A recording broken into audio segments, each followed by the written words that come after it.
Does anyone remember Skull and Bones? Yes, no, well, I remember Skull and Bones because it's one of the games I was legitimately looking forward to. As far back as E3 2018, and well before that actually, I've been thinking, that looks good. Assassin's Creed Black Flag was an awesome game. That might be pretty great as well. But now the game has been delayed for years, seems to be delayed for multiple more years at minimum, and due to a very interesting discovery made by another fellow YouTuber, the trademarks held by Ubisoft for the names, logos, and various other branding material pertinent to the game are marked as dead, but I'll go in depth on that later on. Speaking of that other YouTuber, it is AxialGT, the one who partnered up with me to provide new hardware for the channel, and he will also be covering this topic with a video going live on his channel right now that focuses on a few more aspects of Skull and Bones, such as the TV show that was slated to be produced alongside it, but has now also gone dark.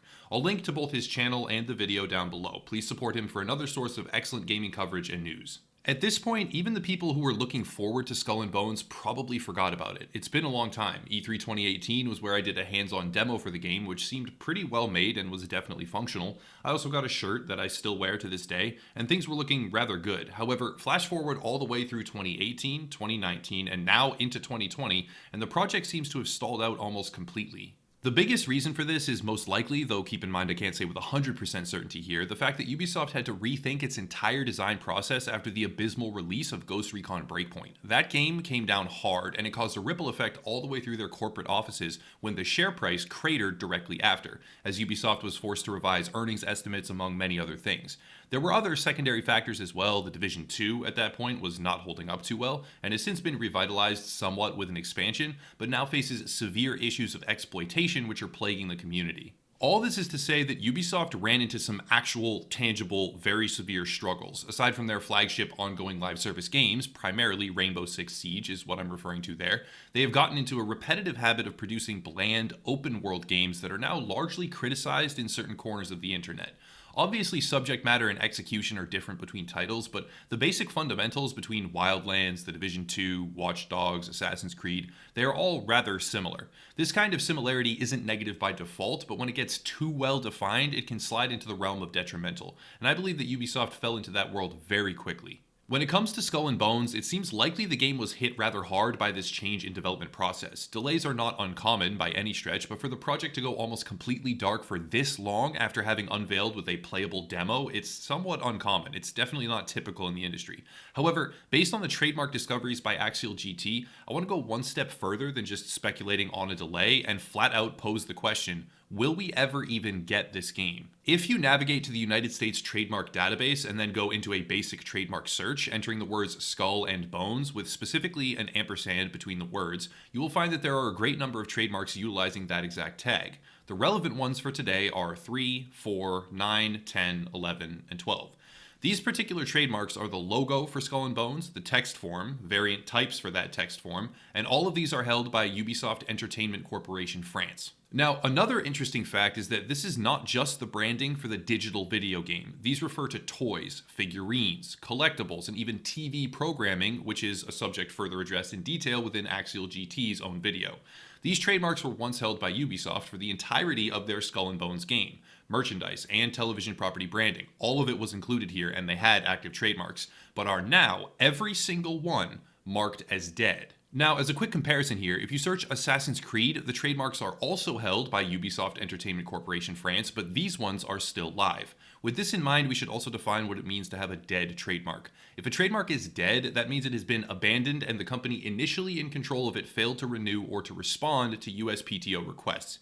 This does not mean by default that it is no longer in use at all. However, when falling into the dead condition, the trademark application and possession will no longer be held against anyone else who applies with a similar or even identical request. Ubisoft does not typically let their other existing or future game franchise trademarks expire. As an example, Beyond Medusa's Gate is an upcoming escape game from Ubisoft in a couple of months, and they do still possess that trademark in multiple separate forms. If we search by Ubisoft Entertainment Corporation France and see all the current trademarks that are active, Skull and Bones is nowhere to be found.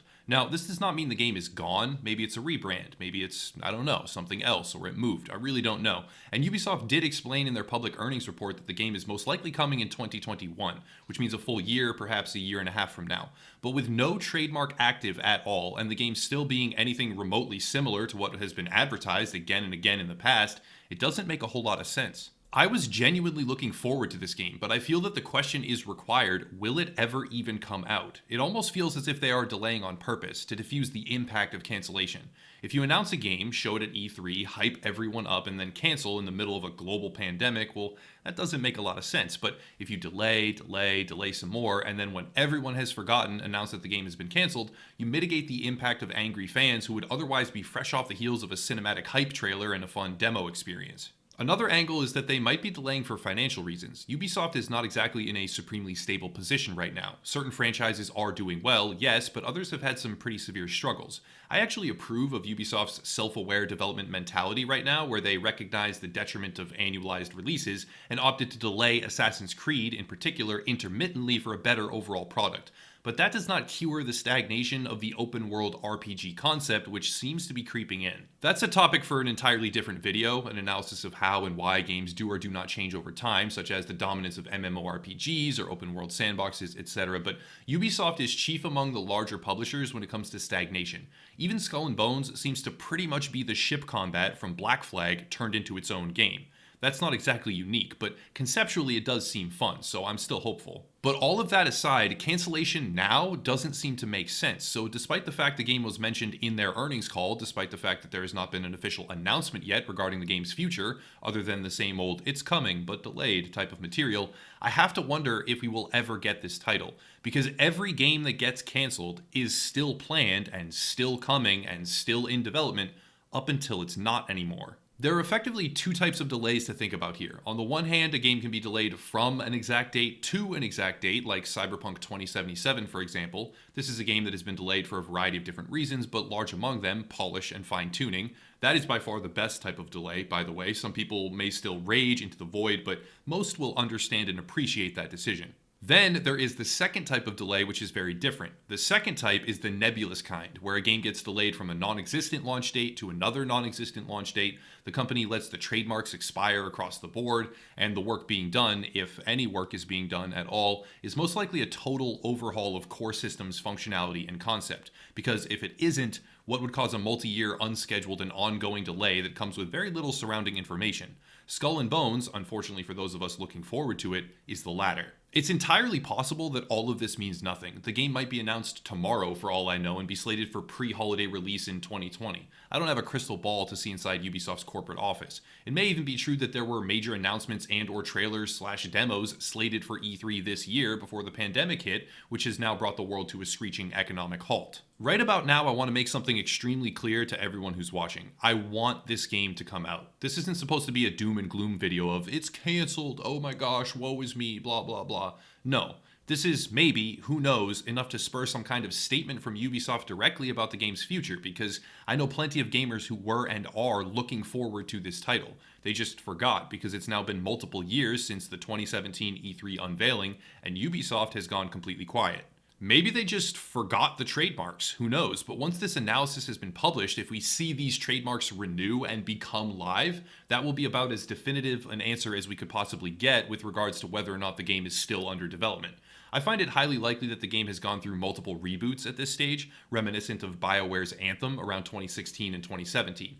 This isn't to compare eventual quality, but there are claims made by Jason Schreier floating around, a man who mass blocks everyone who has ever interacted with anyone he dislikes at any point in their lives, but also has a good number of inside sources within the industry, that the creative director left in 2018 and the project is still far away from completion. This would explain a whole bunch of things, but also decrease confidence in the project, seeing as frequent reboots, direction changes, and high-level staff turnover does not exactly bode well for the eventual product based on historical examples, at least all the ones we have right now.